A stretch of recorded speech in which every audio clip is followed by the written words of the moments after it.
Welcome to 360 Tamil. இன்னைக்கு இந்த வீடியோல நம்ம எந்த படத்தோட எக்ஸ்பிளனேஷன் பத்தி பார்க்க போறோம்னா, தமிழ்ல இப்ப ரீசெண்டா வெளியான யோகிடா அப்படின்ற படத்தை பத்தி தான் பார்க்க போறோம். இது ஒரு பக்கவான கிரைம் த்ரில்லர் படம்னு சொல்லலாம். இந்த படத்தை பொறுத்த வரைக்கும் சாய் தன்ஷிகா தான் முக்கியமான ரோல் பண்ணிருப்பாங்க. முதல்ல இந்த படத்தோட கதையை பத்தி பார்க்கலாம். சாய் தன்ஷிகாவை பொறுத்த வரைக்கும் போலீஸ் ஆபீசரா இருப்பாங்க. ரொம்ப நேர்மையா இவங்களோட வேலையெல்லாம் பார்த்துட்டு இருப்பாங்க. இவங்க புதுசா ஒரு இடத்துக்கு சார்ஜ் எடுக்கிறாங்க. அந்த ஊர்ல ஜவகர்னு ஒருத்தன் நிறைய அட்ராசிட்டி எல்லாம் பண்ணிட்டு இருக்கான். அவனுக்கும் இவங்களுக்கும் கிளாஷ் ஏற்படுது. அவன் கோவப்பட்டு இவங்களை கொலை பண்றதுக்கு ட்ரை பண்றான். அதை மீறி இவங்க என்ன பண்ணாங்க, அவனை பழி வாங்குறதுக்காக என்ன மாதிரியான திட்டம்லாம் போட்டாங்கன்னு சொல்றதுதான் மீதி கதையா இருக்கும். கண்டிப்பா இந்த படம் உங்க எல்லாருக்குமே பிடிக்கும்னு நம்புறேன். எக்ஸ்பிளனேஷன் குள்ள போறதுக்கு முன்னாடி வீடியோக்கு ஒரு லைக் போடுங்க. இந்த எக்ஸ்பிளனேஷன் பிடிச்சிருந்ததுன்னா ஐப்ன்ற ஆப்ஷனை கிளிக் பண்ணி சப்போர்ட் பண்ணுங்க. மேற்கொண்டு பேசி டைம் வேஸ்ட் பண்ணாம நம்ம நேரடியா படத்தோட ஃபுல் எக்ஸ்பிளனேஷன் குள்ள போயிடலாம். இந்த படத்துல இவங்களோட பேரு யோகேஸ்வரி அப்படின்றது. இப்போ ஒருத்தனை அடிச்சு விசாரிக்கிறாங்க. அவன் ஏதோ ஒரு தகவல் சொல்றான். அந்த தகவலை தெரிஞ்சுக்கிட்ட இவங்க இருக்காங்க பாத்தீங்களா, ஒரு பாருக்கு தான் வராங்க. இவங்க போலீஸ் அப்படின்றது அங்க இருக்கவங்களுக்கு தெரியல. அதனால அங்க இருக்க ஒரு குடிகாரர் என்ன பண்றாருன்னா இவங்களை சைட் அடிக்கிற மாதிரிலாம் பண்ணிட்டு இருக்காரு. இவங்களை பொறுத்த வரைக்கும் இங்க இருக்க ஒருத்தங்க கிட்ட பேசுறதுக்காக தான் வந்திருக்காங்க. அவனுக்கு சரக்கெல்லாம் வாங்கி தந்துடுறாங்க. அவன் சரக்கு குடிச்சிட்டு இருக்கும் போது மண்டையிலேயே பாட்டில வச்சு அடிக்கிறாங்க. இப்ப அவனோட ஆளுங்க இருக்காங்க பாத்தீங்களா, இவங்க அடிக்கிறதுனால வந்து பிரச்சனை பண்றாங்க. இப்ப இந்த குரூப் கூட இவங்களுக்கு சண்டைலாம் ஏற்படுது. இவங்க எல்லாருமே திருட்டு பசங்களா தான் இருப்பாங்க. நிறைய நகையெல்லாம் திருடி இருக்காங்க போல. அதனால தான் இந்த இடத்துக்கு வந்து இவங்க கூட சண்டை போட்டுட்டு இருக்காங்க. லேடி தானே அடிச்சு போட்டுலான்ற மாதிரி இவங்க நினைச்சிருப்பாங்க. ஆனா யோகேஸ்வரி இருக்காங்க பாத்தீங்களா, இங்க இருக்க எல்லாரையும் அடிச்சு லாக் பண்ணிடுறாங்க. ஸ்டேஷனுக்கும் இழுத்துட்டு போயிடுறாங்க. இவங்க நிறைய நகையெல்லாம் திருடி வச்சிருக்காங்கன்னு சொன்ன பாத்தீங்களா, அது எல்லாத்தையும் இவங்க மீட் எடுத்துடுறாங்க. சம்பந்தப்பட்டவங்க கிட்ட அவங்களோட நகை எல்லாத்தையும் ஒப்படைச்சிட்டு இருக்காங்க. இதுக்கப்புறம் கொஞ்சம் கவனமா இருந்துக்கோங்க அப்படின்ற மாதிரி அவங்க கிட்டயும் சொல்றாங்க. இந்த மாதிரி சமயத்துல தான் அசிஸ்டன்ட் ஒரு தகவலை சொல்லிட்டாரு. ஜெயில விட்டு ஒரு 3-4 பேர் தப்பிச்சிருக்காங்க. கேங்கா மாட்டினாங்க. யார் அந்த 3-4 பேர்னு தெரியலன்ற மாதிரி சொல்றாங்க. இவங்க என்ன பண்றாங்கன்னா எல்லாரும் லைன்ல வந்து நில்லுங்கன்ற மாதிரி கோவமா சொல்றாங்க. சட்டுன்னு ஒரு 4 பேர் மட்டும் ரியாக்ட் பண்றாங்க. இவனுங்க 4 பேர் தான் அந்த ஜெயில இருந்திருக்கவங்க போல. இவங்க 4 பேரையும் ஜெயில ஒப்படைச்சிருங்க, இல்ல ஜெயில் ஆளுங்களை கூப்பிட்டு பேசுங்கன்ற மாதிரி சொல்றாங்க. சரின்ற மாதிரி அங்க இருக்க அசிஸ்டன்ட்ங்களும் ஏத்துக்கிறாங்க. யோகேஸ்வரியை பொறுத்த வரைக்கும் கொஞ்சம் டேலண்டான ஆளுன்றது இந்த இடத்துல வெளியாகுது. இவங்க ஸ்டேஷன்ல இருக்கும்போது ஒரு பிசினஸ் மேன் தற்கொலை பண்ணிருக்கிறத பத்தி உங்களுக்கு தெரிய வருது. அந்த ஸ்பாட்டுக்கு கிளம்பணும் அப்படின்ற மாதிரி இவங்களுமே வேக வேகமா கிளம்புறாங்க. இவங்க வரதுக்கு முன்னாடியே ஃபாரன்சிக் டீம் வந்திருப்பாங்க. அந்த இடத்துல ஏதாவது கிடைக்குமான்ற மாதிரி பார்த்துட்டு இருக்காங்க. இறந்து போனவருக்கு ஒரு செகண்ட் ஒய்ஃப் இருக்காங்க. அவர் இறந்து போனதை நினைச்சு பயங்கரமா ஃபீல் பண்ணிட்டு இருக்காங்க. ஏங்க இப்படி ஒரு முடிவை எடுத்தீங்கன்ற மாதிரிலாம் புலம்பிட்டு இருக்காங்க. அவரே கன்னை வச்சு ஷூட் பண்ணி தான் இறந்து போயிருக்காரு போல. அவருக்கு ஒரு பையன் இருப்பாரு. பையனுமே அந்த ஸ்பாட்ல இருக்காரு. பையன் கூட நார்மலா இருக்காரு. ஆனா ஒய்ஃப் இருக்காங்கல்ல, தேம்பி தேம்பி இந்த இடத்துல அழுதுட்டு இருக்காங்க. நம்ம சாய் தன்ஷிகா இருக்காங்கல்ல, ஏதாவது கிடைக்குமா அப்படின்ற மாதிரி சுத்தி முத்தி பார்த்துட்டு இருக்காங்க. இவங்க 2 பேர்கிட்ட ஸ்டேட்மெண்ட் வாங்கணும். இவங்க 2 பேரை மட்டும் ஏன் கூட வர சொல்லுங்கன்ற மாதிரி சொல்லிட்டாங்க. மேடம் அவங்க கார்லயே அவங்க வந்துக்கிறாங்களாம் அப்படின்ற மாதிரி ஆளுங்க சொல்லிட்டாங்க. சரி ஓகே, நானுமே அவங்க கார்லயே டிராவல் பண்றேன் அப்படின்ற மாதிரி இவங்களுமே அவங்க கார்ல ஏறி உட்காந்து டிராவல் பண்றாங்க. இந்த டிராவல்ல இந்த அம்மா கிட்டயும் பையன் கிட்டயும் பேச்சு கொடுக்குறாங்க. நீங்க அவரோட செகண்ட் ஒய்ஃப் தானே, சில வருஷத்துக்கு முன்னாடி தானே கல்யாணம் ஆச்சுன்னு கேக்குறாங்க.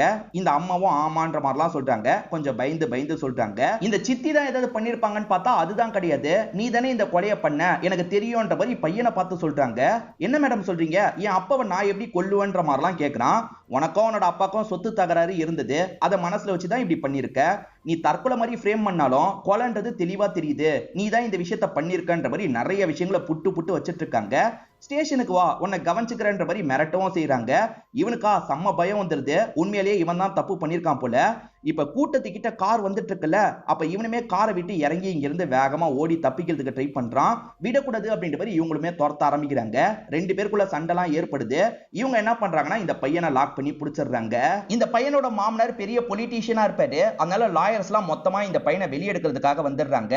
அவனே ஒத்துக்கிட்டான், வெளியெல்லாம் அனுப்ப முடியாதுன்னு சொல்லிட்டாங்க. அவன் ஏதாவது தெரியாம சொல்லியிருப்பான், நாங்க சட்ட ரீதியா பேசி கூட்டு போறதுக்காக தான் வந்திருக்கோன்ற மாதிரி சொல்லிட்டாங்க. இவங்களால லாயர் மேல கோவத்தை காட்ட முடியாதுல்ல. லாயர் முன்னாடியே அந்த பையனை போட்டு பயங்கரமா அடிக்கிறாங்க. இவகிட்ட பேசி கூட்டு போக முடியாதுன்றது இந்த லாயர்ஸ்க்கு தெரிஞ்சிருது. இப்ப லாயர்ஸ்மே வெளியே வந்து அந்த சம்பந்தப்பட்ட பொலிட்டீஷியன் கிட்ட சொல்லிட்டாங்க. சரி நம்ம இன்ஃப்ளூயன்ஸை பயன்படுத்தி வெளியே எடுத்துடலான்ற மாதிரி இவரும் யோசிக்கிறாரு. நீங்களாம் வேஸ்டியா, கிளம்புங்கன்ற மாதிரி இவர் பேசுறதுக்காக வந்துடுறாரு. என்னோட மாப்பிள்ள தான் இவரெல்லாம் தப்பு பண்ணிருக்க மாட்டாரு. அப்படியே தப்பு பண்ணியிருந்தாலும் கொஞ்சம் அட்ஜஸ்ட் பண்ணி நடந்துக்கோ, எனக்கு கமிஷனர்லாம் தெரியும்ன்ற மாதிரி சொல்லிட்டாரு. கமிஷனரே சொன்னாலும் சரி விட முடியாதுன்ற மாதிரி இவங்க பேசுறாங்க. தேவையில்லாம என்ன பகச்சுக்காதன்ற மாதிரி சொல்லிட்டாரு. ஆனா இவங்க தெனாவட்டா பேசுறதுனால இவர் கோவமா வெளியே வந்துடுறாரு. வந்தவர் கமிஷனர் கிட்ட இந்த விஷயத்த சொல்றாரு. என்ன பண்ணுவியோ எனக்கு தெரியாது, சீக்கிரமே அவளை இடத்த மாத்து அப்படின்ற மாதிரி சொல்லிட்டாரு. அவங்களுமே சரி மாத்திடுறேன் அப்படின்ற மாதிரிலாம் ஏத்துக்கிறாங்க. இவங்களுக்கு கொஞ்ச நாள்ல சஸ்பென்ஷன் கிடைக்குது, அதே மாதிரி வேற ஒரு பகுதிக்கு டிரான்ஸ்பரும் கிடைக்குது. இதெல்லாம் பழக்கப்பட்டதுதான் அப்படின்ற மாதிரி இவங்களுமே அந்த ஊருக்கு கிளம்ப ஆரம்பிக்கிறாங்க. இவங்க டிரான்ஸ்பர் ஆகி வரதுக்கு ஒரு மாசம் முன்னாடி நடந்த விஷயத்த காட்டுறாங்க. ஒரு போலீஸ் ஆபீசரை நிறைய ரவுடிங்க சேர்ந்த மாதிரி காலி பண்றாங்க. அதே மாதிரி காவா போறதுக்காக இருக்கும் பாத்தீங்களா, அந்த இடத்துக்குள்ள அவரோட பாடியை போட்டு டிஸ்போஸ் பண்ற மாதிரியும் நமக்கு காட்டுறாங்க. பிரசன்ட்ல நம்ம ஹீரோயின் இன்னைக்கு தான் ஸ்டேஷன்ல ஜாயின் பண்றதுக்கு போக போறாங்க போல. இப்ப ஸ்டேஷன்ல இருக்கவங்க எல்லாத்தையும் அரேஞ்ச் பண்ணி வச்சிட்டு இருக்காங்க. டீ குடுக்கிறதுக்காக ஒரு பொண்ணு வருவாங்க. அவங்க என்ன விஷயம்னு கேட்கும்போது புதுசா இன்ஸ்பெக்டர் வரத பத்தி இவங்க சொல்றாங்க. இப்ப இன்ஸ்பெக்டரான யோகேஸ்வரியும் டிராவல் பண்ணி வந்துட்டு இருக்காங்க. அப்ப இன்னைக்கு இந்த சேட்டு கொல்லப்படுவாருன்ற மாதிரி எல்லா இடத்துலயும் போஸ்டர் அடிச்சு ஒட்டியிருக்காங்க. என்ன இப்படி ஒட்டியிருக்காங்கன்னு இவங்க விசாரிக்கும் போது இங்க இருக்க ரவுடி எப்பவுமே இப்படிதான் பண்ணுவான்ற மாதிரி ஆளுங்க சொல்றாங்க. இவரை எப்படியாவது நம்ம காப்பாத்தணும்ன்ற மாதிரி காப்பாத்துறதுக்காக அந்த ஸ்பாட்டுக்கு வந்துட்டு இருக்காங்க. அதுக்குள்ளவே அந்த சேட்டு கதையை முடிக்கிறதுக்காக ரவுடிங்க துரத்திட்டு இருக்காங்க. இவங்களுமே வந்து ரவுடிங்க கூட எல்லாம் சண்டை போடுறாங்க. அதை மீறியா அவனுங்க வெட்டிட்டு போயிடுறாங்க. இப்ப வெட்டப்பட்டவரை ஹாஸ்பிட்டலுக்கு கொண்டு போறதுக்கான ஏற்பாடு பண்றாங்க. போலீஸுங்க நினைச்சிருந்தா காப்பாத்திருக்கலாம், ஆனா போலீஸுங்க வேடிக்கை பார்த்துட்டு இருந்திருப்பாங்க. அப்படி ஒரு விஷயம் நடக்குது, நீங்க எல்லாருமே வேடிக்கை பார்த்துட்டு இருக்கீங்க, என்னதான் நடக்குது அப்படின்ற மாதிரி கோவமா கேக்குறாங்க. அப்பயும் ஆளுங்க பேச மாட்டாங்க. ஆனா டீ குடுக்கிறதுக்காக ஒரு பொண்ணு வருவாங்கல்ல, அவங்க பேசுறாங்க. இந்த ஊர்ல ஜவஹர்னு ஒரு ரவுடி இருக்கான், அவனை பார்த்து எல்லாருமே பயப்படுவாங்க, போலீஸுங்களாம் ஆக்ஷன்லாம் எடுக்க மாட்டாங்கன்ற மாதிரி அந்த பொண்ணு சொல்றாங்க. இப்ப அப்படியே கட் பண்ணி ஜவஹர் அப்படின்ற அந்த ரவுடியை காட்டுறாங்க. அந்த ரவுடி நடந்து வந்துட்டு இருக்கும்போது யாரோ சிலர் இவனை வெட்டதுக்கு ட்ரை பண்றாங்க. வேற ஏரியா ஆளுங்கன்றது இவனுக்கு தெரியுது. இவனுமே பயங்கரமா சண்டை போடுறான். யாரா அவங்களை அனுப்புனது அப்படின்ற மாதிரிலாம் அவங்க கிட்ட கேட்டுட்டு இருக்கான். இப்ப அவங்களை அடிச்சு போட்டுட்டு இவனுமே இவனோட அக்காவை பாக்குறதுக்காக அக்கா வீட்டுக்கு வந்துடுறான். அக்கா கொஞ்சம் பதட்டமா தான் இவன் கிட்ட பேசிட்டு இருக்காங்க. அப்பதான் ஒரு விஷயம் நமக்கு தெரிய வருது. இந்த அக்கா தான் தம்பியை முடிக்கிறதுக்காக ஆளுங்களை எல்லாம் அனுப்பி வச்சிருப்பாங்க. தம்பி தப்புஸ்டானான்ற மாதிரி உள்ளுக்குள்ள யோசிச்சுட்டு இருக்காங்க. இவன் கேஷுவலா பேசிக்கிட்டே இவங்க கிட்ட சாப்பிட்டுட்டு இருக்கான். எதுக்காக அக்கா இந்த மாதிரி பண்ண, முழு கமிஷனை நீ எடுக்கணும்ன்றதுக்காக இப்படி பண்ணியான்ற மாதிரி கத்திய வச்சு அக்காவை போட்டு தள்ளிடுறான். இத மாமா பாக்குறாருல, இவன் அடிக்கிறதுக்காக வராரு. இப்ப மாமாவோட கதையை இவன் முடிச்சிடுறான். இது எல்லாத்தையும் சின்ன பொண்ணு பாத்துடுறா. இந்த சின்ன பொண்ணோட கதையை கூட நம்ம முடிக்கணும்ன்ற மாதிரி இவனுமே கதையை முடிச்சிடுறான். ஹாஸ்பிட்டல்ல சேட்டு இருக்காரு பாத்தீங்களா, அவர்கிட்ட ஸ்டேட்மெண்ட்டை வாங்கி ஜவஹரை லாக் பண்ணோன்ற மாதிரி இவங்க ஹாஸ்பிட்டலுக்கு டிராவல் பண்ணி போயிட்டு இருக்காங்க. ஆனா ஹாஸ்பிட்டல்ல சேர்க்கப்பட்டவர் இறந்து போயிட்டாருன்ற மாதிரி தகவல் கிடைக்குது. இல்ல இவங்க பயங்கரமா டென்ஷன் ஆயிடுறாங்க.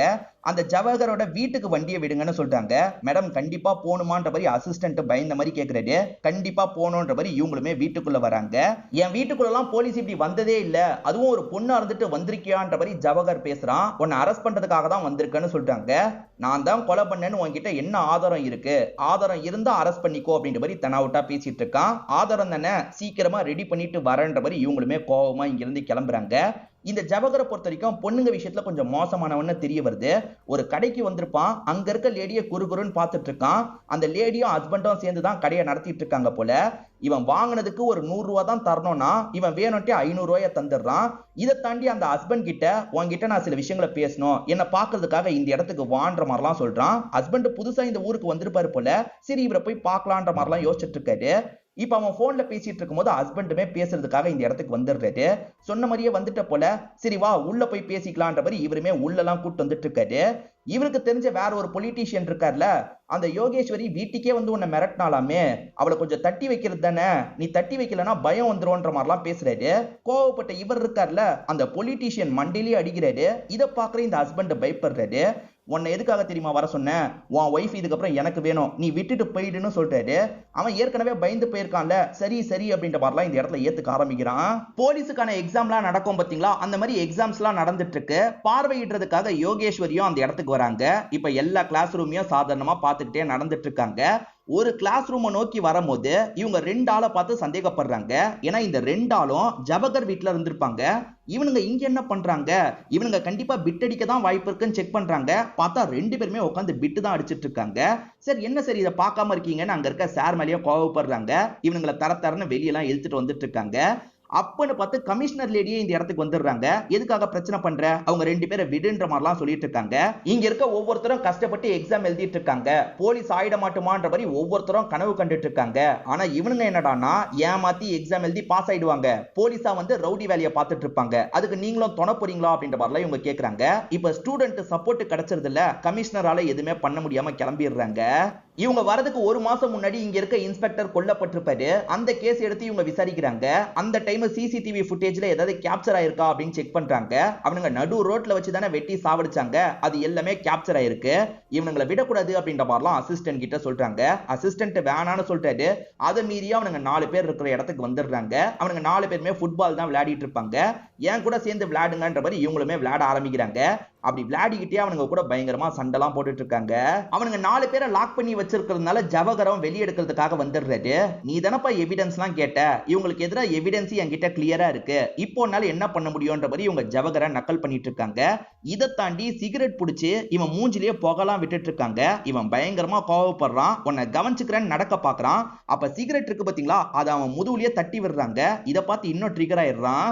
மறுநாள் எப்பவுமே போல இவங்க ஜாகிங்லாம் ஓடிட்டு இருக்காங்க. இவங்க ஜாகிங் ஓடிட்டு இருக்கும் போது பைக்ல வந்த ஒருத்தன் இருக்கான் பாத்தீங்களா, கத்திய வச்சு இவங்களை வெட்டுறதுக்கு ட்ரை பண்ணிருப்பான். நல்ல வேலையே இவங்க ஜஸ்ட் மிஸ்ல தப்பிச்சிடுறாங்க.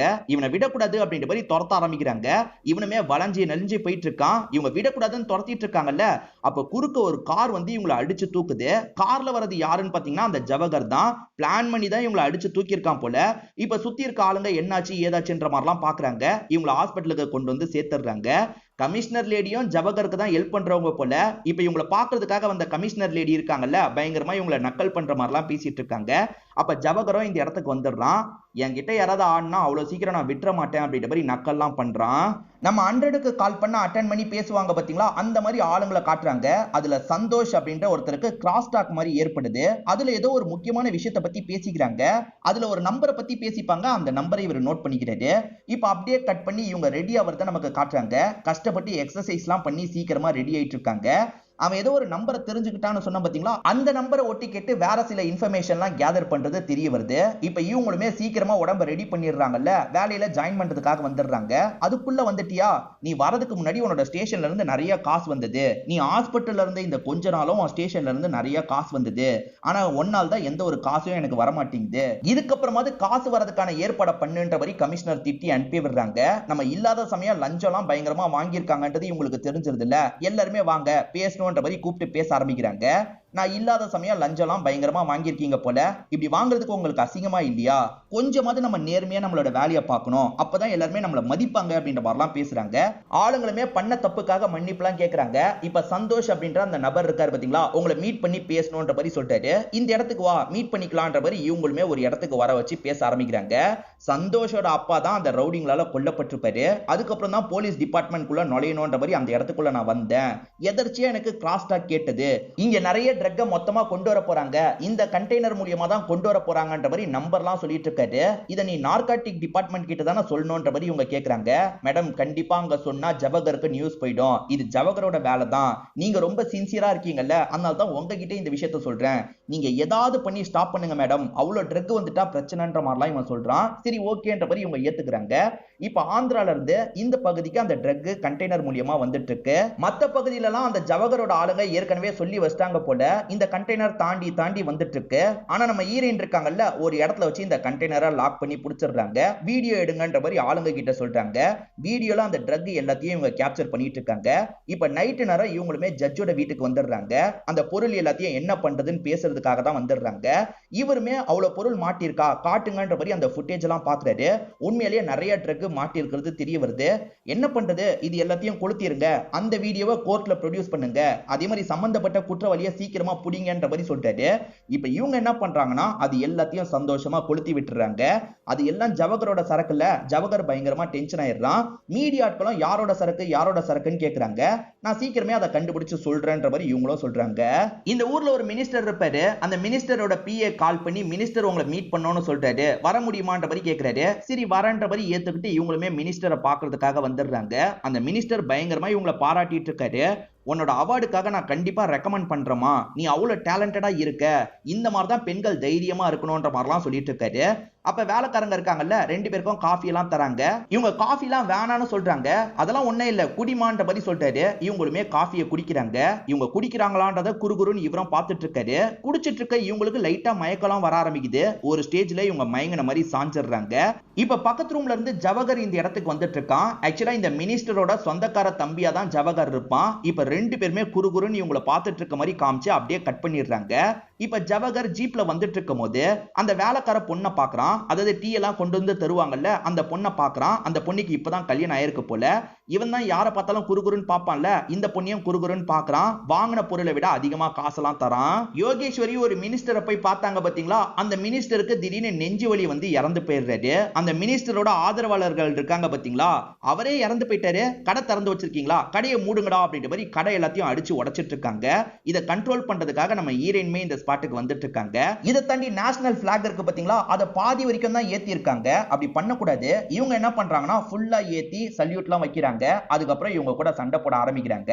ஆக்சுவலா இவர் இறந்து போனதுக்கு சில பகுதியில மட்டும்தான் ஆஃப் கொடி வரைக்கும் வைக்கணும். மற்றபடி பிரைம் மினிஸ்டர் பிரசிடென்ட் இறந்து போனா மட்டும்தான் எல்லா பகுதியிலும் ஆஃப் கொடி தான் ஏத்துவாங்க. ஒவ்வொரு படிநிலையை பொறுத்த வரைக்கும் ஒரு குறிப்பிட்ட பகுதியில மட்டும்தான் ஆஃப் கொடியை ஏத்த முடியும். அப்படி பார்க்கும்போது மினிஸ்டருக்கு இந்த இடத்துல ஆஃப் கொடியெல்லாம் ஏத்தக்கூடாது, அது கூட உங்களுக்கு தெரியாதான்ற மாதிரி போட்டு பயங்கரமா அடிச்சிட்டு இருக்காங்க. மினிஸ்டர் இறந்து போயிட்டார்ல, அந்த இடத்துல ஜவஹர் இருக்கான். அவருக்கு மாலெல்லாம் போட்டுட்டு இருக்கான். இப்ப இவங்களுமே இந்த ஸ்பாட்டுக்கு வராங்க. மாலை போட்ட இவங்க இருக்காங்கல்ல, உன் அண்ணன் அவனாலாம் சாவல, நான் தான் திட்டம் போட்டு சாவடிச்சன்ற மாதிரி சொல்லிட்டாங்க. அவனுக்கு மட்டும் கேட்கிற மாதிரி சொல்லிட்டாங்க. டென்ஷனான இவனுமே அடிக்கிறதுக்காக வரான். ஆனா இவங்க நக்கல் பண்ணிட்டு இங்க இருந்து கிளம்புறாங்க. யோகேஸ்வரி இதை எப்படி பண்ணாங்கன்றதை இப்பதான் நமக்கு காட்ட ஆரம்பிக்கிறாங்க. ஆக்சுவலா ஜவஹர் லேடிஸை தூக்குறான் பாத்தீங்களா, அவனுக்காக தூக்க மாட்டான், இந்த அண்ணனுக்காக தான் தூக்குவான். அந்த மாதிரி தான் அந்த பொண்ணை தூக்கிட்டு வந்திருப்பான். அந்த பொண்ணுமே விட்டுருங்க விட்டுருங்கன்ற மாதிரிலாம் கேட்டுட்டு இருக்காங்க. அப்படிலாம் உன்னை விட முடியாது, இன்னைக்கு நைட்டு முழுக்க நீ இங்க தான் இருக்க போற, நான் குளிச்சுட்டு வந்துடுறேன், நீ ரெடியா இருன்ற மாதிரி குளிக்கிறதுக்காக போயிடுறான். இந்த லேடிக்கு என்ன பண்றதுன்னு தெரிய மாட்டேங்குது. இவங்க கிட்ட யோகேஸ்வரி நம்பர் இருக்கும். உடனே கால் பண்றாங்க. யோகேஸ்வரியால கிளம்பி உடனே அந்த ஸ்பாட்டுக்கு வர முடியாது. நீ பயப்படாத, நான் சொல்ற மாதிரி பண்ணுன்ற மாதிரி யோகேஸ்வரி சொல்றாங்க. அங்க இருக்கிற இடத்தெல்லாம் காட்டுன்னு சொல்றாங்க. இந்த பொண்ணும் பயந்து பயந்து ஒவ்வொரு இடமா காட்டிட்டு இருக்காங்க. அவனை பொறுத்த வரைக்கும் நிறைய காண்டம் வச்சிருக்கான். அதே மாதிரி வந்து அந்த மாதிரி டேப்லெட் இருக்கும்ல, வயக்ரா டேப்லெட், அதெல்லாம் நிறைய வச்சிருக்கான். அந்த வயக்ரா டேப்லெட்டை பொறுத்த வரைக்கும் டியூப்ல தானே இருக்கும். ஒரு டியூபுக்குள்ளேயே நிறைய மருந்தை சேர்த்துரு அப்படின்ற மாதிரி இவங்க சொல்றாங்க. இந்த பொண்ணுமே பயந்த மாதிரி வேகமா நிறைய சேர்த்துறா. இப்ப கொஞ்ச நேரத்துல அவன் வர மாதிரி சவுண்ட் கேக்குதுல, இந்த பொண்ணு நார்மலா நின்னுட்டு இருக்க மாதிரிலாம் நடிச்சிட்டு இருக்கா. இப்ப வந்து அவர் இருக்காரு பாத்தீங்களா, இரு டேப்லெட்டை போட்டு ஆரம்பிக்கிறேன்ற மாதிரி டேப்லெட் எடுத்து போடுறாரு. இப்ப இந்த பொண்ணு நெருங்கி வரும்போதே நெஞ்செல்லாம் அடைக்கிற மாதிரி இருக்கு. ஒரு ஸ்டேஜ்ல நெஞ்சு வலி வந்த மாதிரி பொத்துனி கீழே விழுந்துடுறாரு. சோ இப்படிதான் நான் சாவடிச்சேன்ற மாதிரி சொல்றாங்க. சீக்கிரமா இந்த ஜவஹரையும் ஏதாவது பண்ணணும் அப்படின்ற மாதிரி யோசிச்சுக்கிட்டே இவங்களுமே ஸ்டேஷனுக்கு கிளம்பி வந்துட்டு இருக்காங்க. அப்ப ஸ்டேஷன் வாசல்ல நிறைய பேர் போராட்டம் மாதிரி பண்ணிட்டு இருக்காங்க. ஸ்டேஷன்லயே இப்படி சாவு நடந்திருக்கேன்ற மாதிரி தான் போராட்டம் பண்ணிட்டு இருக்காங்க. என்ன ஏதுன்னு உள்ள வந்து பாக்குறவங்க ஷாக் ஆயிடுறாங்க. ஏன்னா செல்லுக்குள்ள ஒரு லேடி தூக்குல மாட்டி இறந்து போயிருக்காங்க. இந்த லேடி எப்படி இறந்து போனாங்கன்ற மாதிரிலாம் இவங்க ஷாக் ஆகுறாங்க. இங்க வச்சு 2 பேருக்கு கல்யாணம் பண்ணி வச்சிருப்பாங்க. அதுல அந்த ஒய்ஃப் தான் தொங்கிட்டு இருக்காங்கன்னு தெரிய வருது. அதாவது இவங்க தான் ஹஸ்பண்டையும் ஒய்ஃபையும் விசாரணைன்னு கூட்டு வந்திருக்காங்க. ஒய்ஃபை தொங்க விட்டுருக்காங்க, சாக விட்டுருக்காங்கன்ற மாதிரி வெளியே ஆளுங்க போராட்டம் பண்றாங்க. இது எல்லாமே அந்த ஜவஹரோட வேலைன்றது தெரிய வருது. இப்ப சீனியர் கமிஷனரும் இவங்களை கூப்பிட்டு பேச ஆரம்பிக்கிறாங்க. லாக்அப் கொலை நடந்திருக்கு, அவ்வளவு சீக்கிரம் உன்னை விட முடியாது, சஸ்பென்ஷன்ல தான் நீ இருக்கணும், இந்த சஸ்பென்ஷன் ஆர்டர் அப்படின்ற மாதிரி சஸ்பென்ஷன் தந்து இங்க இருந்து அனுப்பி வச்சிடுறாங்க. இவங்களுமே சோகமா ஒரு ஆட்டோல தான் டிராவல் பண்ணி வந்துட்டு இருக்காங்க. இந்த ஜவஹர் இருக்கான்ல, எலெக்ஷன்ல நிக்க போறான். இந்த ஆட்டோ டிரைவருக்கு யோகேஸ்வரி பண்ணிட்டு இருக்கிறதுலாம் நல்லா தெரியும். மேடம், நீங்க வந்ததுக்கு அப்புறம் தான் இந்த பகுதி கொஞ்சம் கண்ட்ரோல்குள்ள வந்தது. இவன் ஏற்கனவே பண்ற பொறுக்கித்தனம்லாம் பத்தாதுன்னு இப்ப அரசியலுக்குள்ள வேற நுழைய போறானா. இவெல்லாம் அரசியலுக்குள்ள வந்தா இந்த பகுதி என்ன ஆகும்னே தெரியலன்ற மாதிரி புலம்பிக்கிட்டே இங்க இருந்து கிளம்பி போறாரு. இவன் அரசியலுக்குள்ள வரவிடக்கூடாதுன்ற மாதிரி இவங்களுமே யோசிக்கிறாங்க. இப்ப இந்த ஜவஹர் இருக்கான் பாத்தீங்களா, நாமினேஷன் தாக்கல் பண்றதுக்காக ஆளுங்களோட வந்திருக்கான். இப்ப நாமினேஷன் தாக்கல் பண்ணலாம்னு நினைக்கும் போது இவனுக்கு எதிராக ஒரு கம்ப்ளைண்ட் வந்திருக்கு. அதாவது ஹீரோயின் தான் இவனுக்கு எதிராக கம்ப்ளைண்ட் கொடுத்திருக்காங்க. என்கிட்ட இந்த ஜவஹர் எல்லை மீறி நடந்தான், என்கிட்ட ப்ரூஃப்லாம் இருக்குன்ற மாதிரி சொல்லிட்டாங்க. கேஸ் ஃபைல் ஆயிட்டா இவரால் நாமினேஷன் தாக்கல் பண்ண முடியாது போல. இவர் பயங்கரமா அப்செட் ஆயிடுறாரு. சீக்கிரமா இந்த கேஸ்ல நம்ம வெளியே வந்துடணும்ன்ற மாதிரி லாயரை வச்சு இவர் போராடுறாரு. அவங்க தரப்புக்காக ஒரு லேடி லாயர் ஆஜராகுறாங்க. அவங்க வந்து இவர் எல்லை மீறி நடந்திருக்காரு, அதுக்கு எவிடன்ஸ்லாம் இருக்குன்ற மாதிரி சொல்லிட்டாங்க. இப்ப இவர் தரப்பு லாயர் இருக்கார்ல, என்னோட கட்சிக்காரர் அப்படிலாம் பண்ணவே இல்லை, இவங்க ஃபேக்கா இந்த மாதிரி ஒரு விஷயத்த பண்றாங்கன்ற மாதிரிலாம் சொல்லிட்டாரு. சரி, எவிடன்ஸ் இருக்கான்ற மாதிரி ஜட்ஜு தரப்புல கேக்குறாங்க. என்கிட்ட எவிடன்ஸ் இருக்கு, அதாவது அவரும் அவரோட அண்ணனும் சேர்ந்து என்கிட்ட போன்ல தப்பு தப்பா பேசினாங்க, என்கிட்ட எல்லை மீறியும் நடந்திருக்காங்க, நீங்களே இதை கேளுங்கன்ற மாதிரி போனை எடுக்கிறாங்க. அப்பதான் நடந்த விஷயத்த நமக்கு காட்டுறாங்க. இவங்க மயக்கமாகும் போது 2 பேருமே பக்கத்துல வந்தாங்கல்ல, அப்ப 2 பேருமே எல்லை மீறி நடந்திருப்பாங்க. இவங்க கண் முழிச்சு பார்க்கும் போதுதான் ட்ரெஸ் இல்லாம இருக்கிறது இவங்களுக்கு தெரிய வருது. ஐயோ, அவனுங்க தான் எல்லை மீறி நடந்துட்டாங்க போல அப்படின்ற மாதிரி இவங்களுமே யோசிக்கிறாங்க. அப்ப இவங்களுக்கு போன் கால் வருதுல, என்னதான் நடக்குது பாப்போன்ற மாதிரி இவங்களுமே அட்டன் பண்ணி பேசுறாங்க. எதிரா அந்த அண்ணன் தம்பி தான் பேசுறாங்க. என்னடி இப்பதான் முழிச்சியா, உங்ககிட்ட நாங்க 2 பேருமே எல்லை மீறி நடந்தோம் அப்படின்ற மாதிரிலாம் சொல்லிட்டாங்க. ஆக்சுவலா இந்த மினிஸ்டர் நல்லவர் மாதிரி பேசிதான் அந்த காஃபியை குடிக்க வச்சிருப்பாரு, அதுல மயக்க மருந்த கலந்திருப்பாரு. அதுக்கப்புறம் இவரும் ஜவஹரும் சேர்ந்து எல்லை மீறி நடந்திருக்காங்க போல. உன்னோட ஆணவத்தை அடக்கிறதுக்காக தான் இந்த மாதிரி பண்ணோன்ற மாதிரி 2 பேருமே நக்கலா பேசிட்டு இருக்காங்க. அதுலயும் ஜவஹர் இருக்கான் பாத்தீங்களா, உனக்கு இங்கெல்லாம் மச்சம் இருந்தது கரெக்டா, அந்த எல்லா மச்சத்தையும் நான் பார்த்தேன்ற மாதிரி தப்பு தப்பா பேசிட்டு இருக்கான். இதை கேட்கிற இவங்களுக்கு பயங்கரமா கோவம் வருது. இவங்க போன்ல யாரு பேசினாலும் சரி ஆட்டோமேட்டிக்கா அந்த கால் ரெக்கார்ட் ஆகும். அந்த மாதிரி இந்த காலும் ரெக்கார்ட் ஆயிருக்கும்.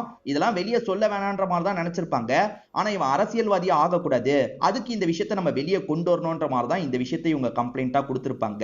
இந்த ரெக்கார்டிங்கை நீங்களே கேட்டு பாருங்க அப்படின்ற மாதிரி ஜட்ஜி கிட்ட இந்த ரெக்கார்டிங் எல்லாம் இவங்க பாஸ் பண்றாங்க. இப்ப ஜட்ஜுமே போட்டு கேட்கிறாரு, உண்மையிலேயே அந்த ரெக்கார்டிங் எல்லாம் இருக்கதான் செய்து, ஐயோ அதை ரெக்கார்ட் பண்ணிருக்கா போலன்ற மாதிரி இவனும் பயந்துட்டு இருக்கான். இப்ப கேட்ட ஜட்ஜ் இருக்காரு பாத்தீங்களா, அந்த ரெக்கார்டிங்கை டெலீட் பண்ணிடுறாரு. டெலீட் பண்ணிட்டு எந்த ஒரு ரெக்கார்டிங்கும் இல்லன்ற மாதிரி சொல்றாரு. எது இல்லையா, கண்டிப்பா அதுல இருந்ததுன்ற மாதிரி இவங்க சொல்றாங்க. அப்ப நான் என்ன பொய் சொல்றேனா, இல்ல இல்லமான்ற மாதிரி தந்துடுறாரு. இப்ப எந்த ஒரு எவிடன்ஸும் இல்ல, அதனால இவருக்கு எந்த ஒரு தண்டனையும் தர முடியாது, இவர் நாமினேஷன் தாக்கல் பண்ணலாம், எலெக்ஷன்ல நிக்கலான்ற மாதிரி சொல்லிடுறாரு. இவனை எதுவுமே பண்ண முடியாம போயிருச்சுன்ற மாதிரி இவங்களுமே ஃபீல் பண்றாங்க. இங்க இருந்து கிளம்புறதுக்காக வாசல் கிட்ட வரும்போது தெரிஞ்ச கான்ஸ்டபிள் அண்ணன் கிட்ட இருந்து கால் வருது. மேடம், உங்களை போட்டு தள்ளுறதுக்கு பெரிய பிளான் போட்டுட்டு இருக்காங்க, நீங்க முடிஞ்ச அளவுக்கு சீக்கிரமா அங்க இருந்து கிளம்பிருங்கன்ற மாதிரி சொல்றாரு. இவங்களுமே பைக் ஏத்திட்டு வேகமா இங்க இருந்து கிளம்புறாங்க. இப்ப கமிஷனர் இருக்காங்க பாத்தீங்களா, ஜவஹருக்கு கால் பண்ணி பேசுறாங்க. ஆக்சுவலா அந்த ஜட்ஜி இவங்களுக்கு கொஞ்சம் வேண்டியவரா இருப்பாரு. கடைசி நேரத்துல இவனை காப்பாத்தணுன்றதுக்காக தான் அந்த மாதிரி போய் சொல்லி காப்பாத்தி இருப்பாரு. என்னதான் இருந்தாலும் இவளை பொறுத்த வரைக்கும் அந்த வீடியோவை திரும்பி எடுத்துருவா, அதாவது டெலீட் பண்ண வீடியோவை எடுக்க முடியும்ல, அந்த மாதிரி எடுத்துருவா. அப்படி எடுத்துட்டா திரும்பி பிரச்சனை வரக்கூட வாய்ப்பு இருக்கு, அதுக்குள்ள அவ கதையை முடிச்சிரு, எங்க இருந்தாலும் தேடி கண்டுபிடிச்சு கதையை முடிச்சிருன்ற மாதிரி சொல்லிட்டாங்க. அதெல்லாம் நான் பாத்துக்கிறேன்ற மாதிரி ஜவஹரும் சொல்றான். இப்ப ஜவஹரும் எல்லா இடத்துலயும் தேடுங்கடான்ற மாதிரி சொல்றான். அப்படி இவங்க தேடிட்டு இருக்காங்கல்ல, அவங்களோட டவர் ரேஞ்சு ஒரு காட்டு பகுதியில காட்டுது. அதை பொறுத்த வரைக்கும் ஆந்திரா பார்டர்ல இருக்கும். சோ ஆந்திரால இவனுக்கு வேண்டியவங்க இருப்பாங்கல்ல, அவங்க கிட்ட இந்த வேலையை தந்துடுறான். ஆந்திரால இருக்க ஒரு கடவுள் சிலை முன்னாடி தான் இவங்க உட்காந்து பேசிட்டு இருக்காங்க. அந்த அண்ணன் தம்பி இந்த மாதிரி பண்ணிட்டாங்க, என்னால எதுவுமே பண்ண முடியலன்ற மாதிரிலாம் புலம்பிட்டு இருக்காங்க. அப்ப அங்க இருக்க ரவுடிஸ் இருக்காங்க பாத்தீங்களா, இவங்களோட கதையை முடிக்கிறதுக்காக மொத்தமா ஓடி வந்துட்டு இருக்காங்க. இவங்களும் தடுத்து சண்டைலாம் போட்டுட்டு இருக்காங்க. அதை மீறி இஷ்டத்துக்கு அவனுங்க அட்டாக் பண்ணும்போது இவங்க மலை உச்சில இருந்து பொத்துன்னு கீழே போய் விழுந்துடுறாங்க. இவனுங்க எல்லாருமே உடனே இவனுக்கு கால் பண்ணிட்டாங்க. என்ன வெட்டிட்டீங்களா அப்படின்ற மாதிரி கேட்கிறான். இல்ல, ஆனா அவ மலை உச்சில இருந்து கீழே விழுந்துட்டா, அவ்வளவுதான், அவ கதை முடிஞ்சிருச்சு அப்படின்ற மாதிரிலாம் சொல்லிட்டாங்க. அது போதும்ன்ற மாதிரி இவனுமே ஏத்துக்கிறான். யோகேஸ்வரிக்கு என்னாச்சு ஏதாச்சுன்னு தெரியாம பேரண்ட்ஸ் இருக்காங்க பாத்தீங்களா, இங்க வந்து விசாரணை பண்ணிட்டு இருக்காங்க. கவலைப்படாதீங்க, கிடைச்சிருவாங்க அப்படின்ற மாதிரி கான்ஸ்டபிள் சொல்லிட்டு இருக்காரு. இப்போ அவங்க பொசிஷனுக்கு வேற ஒரு இன்ஸ்பெக்டர் வந்திருக்காரு. அந்த கேஸை தான் விசாரணை பண்ணிட்டு இருக்கேன், சீக்கிரமே கண்டுபிடிச்சிருவேன்ற மாதிரிலாம் பேசிட்டு இங்க இருந்து கிளம்புறாரு. அப்படி கிளம்புனவர் எங்க வராருன்னு பாத்தீங்கன்னா, இந்த ஜவஹரை பார்க்கிறதுக்காக தான் வந்திருக்காரு. நீங்க சொல்லிதான் எனக்கு இந்த வேலையே கிடைச்சது, கவலைப்படாதீங்க, என்ன உங்களுக்கு கடைசி வரைக்கும் நான் விசுவாசமா இருப்பேன், உங்களுக்கு எதிராக சேகரிச்ச இன்ஃபர்மேஷன் எல்லாமே இதுல இருக்குன்ற மாதிரி தந்துட்டு இங்க இருந்து கிளம்பிடுறாரு. இப்ப எல்லா எவிடன்ஸும் கிடைச்சதுனால இவனை கிழிச்சு போட்டுட்டு இருக்கான். அப்பன்னு பார்த்து மேல இருந்து ஒரு பொருள் விழுது. என்ன திடீர்னு பொருள் விழுதுன்ற மாதிரி ஆளுங்க எல்லாருமே அந்த பக்கம் திரும்பி பாக்குறாங்க. அந்த பொருள் ஒரு கயிறு மூலியமா தானே கீழே விழுந்தது, அந்த கயிறை பிடிச்ச மாதிரி ஈரன் இந்த இடத்துக்கு இறங்கி வந்துடுறாங்க. இவ திரும்பி வந்துட்டாளா அப்படின்ற மாதிரி ஆளுங்க எல்லாருமே சண்டை போடுறாங்க. இவங்களெல்லாம் சட்ட ரீதியா எதுவுமே பண்ண முடியாதுன்றதுக்காக தான் சண்டை போடுறதுக்கு வந்திருக்காங்க போல. ஆக்சுவலா அந்த மலை உச்சில இருந்து கீழே விழுந்ததுல பொழைச்சிருக்காங்க. இப்ப நல்லா ட்ரெயின்லாம் ஆயிட்டு இந்த இடத்துக்கு வந்து சண்டை போடுறாங்க. ஆளுங்க எல்லாரையும் அடிச்சு போட்டுறாங்க. அதுக்கப்புறம் இந்த ஜவஹர் கூட தனியா சண்டை போடுறாங்க. இப்ப ஜவஹரும் இவங்களும் கார்ல வச்சு சண்டை போடுறாங்க. ஒரு ஸ்டேஜ்ல இவங்க இருக்காங்க பாத்தீங்களா, ஜவஹரை நல்லா லாக் பண்ணிடுறாங்க. ஜவஹரோட கார்ல அவன் எடுக்கிறதுக்காக ட்ரக் எல்லாம் வச்சிருப்பான். அந்த ட்ரக்கை மொத்தமா அவன் மூஞ்சிலேயே வச்சு நெரிக்கிறாங்க. ஒரு ஸ்டேஜ்ல மூச்சு விட முடியாம அவனோட கதை முடிஞ்சிருது. இவங்களை பொறுத்த வரைக்கும் கேஸை எப்படி வர மாதிரி பண்ணிடுறாங்கன்னா, ட்ரக்கை இவன் அதிகமா எடுத்து இறந்து போயிட்டான்ற மாதிரி கொண்டு வந்துடுறாங்க. ட்ரக்கை இந்த ஜவஹர் நிறைய எடுத்திருக்கான், அதனால தான் இறந்து போயிருக்கான் அப்படின்ற மாதிரி நியூஸ் எல்லாம் வந்துட்டு இருக்கு. சம்பந்தப்பட்டவனை எப்படியோ நம்ம தண்டிச்சிட்டோம் அப்படின்ற மாதிரி யோசிக்கிறாங்க. அதே மாதிரி கமிஷனர் நிறைய தப்பான விஷயத்தெல்லாம் பண்ணாங்கல்ல, அது எல்லாத்தையும் ஆதாரத்தோட இவங்க எக்ஸ்போஸ் பண்ணிடுறாங்க. அதனால கமிஷனருக்கு அவங்களோட பதவி போயிருது. அதே மாதிரி இவங்களும் சாதாரண இன்ஸ்பெக்டர்ல இருந்து இப்ப ஏசிபியா மாறிடுறாங்க. இப்ப ஏசிபியா மாறின இவங்களுக்கு வாழ்த்தெல்லாம் சொல்றதுக்காக இவங்க டீம்ல இருந்து எல்லாருமே இந்த இடத்துக்கு வந்திருக்காங்க. என்ன நான் இல்லாம எல்லாருமே சந்தோஷமா இருக்கீங்க போலன்ற மாதிரி இவங்க கிண்டலா சொல்றாங்க. சேச்சே அப்படிலாம் இல்ல மேடம் அப்படின்ற மாதிரி அவங்களும் சொல்றாங்க. சரி போட்டோ எடுத்துக்கலாம் அப்படின்ற மாதிரி எல்லாருமே சேர்ந்த மாதிரி போட்டோ எடுக்கிறாங்க. இதோடயே இந்த படத்தோட கதையை முடிக்கிறாங்க. கண்டிப்பா இந்த படம் உங்க எல்லாருக்குமே பிடிச்சிருக்கும்னு நம்புறேன். இந்த வீடியோ உங்களுக்கு பிடிச்சிருந்ததுன்னா லைக் பண்ணுங்க, கமெண்ட் பண்ணுங்க, மறக்காம 360 தமிழ் சேனலை சப்ஸ்கிரைப் பண்ணுங்க. தொடர்ச்சியா இந்த மாதிரி வீடியோக்கள் வந்துகிட்டே தான் இருக்கும்.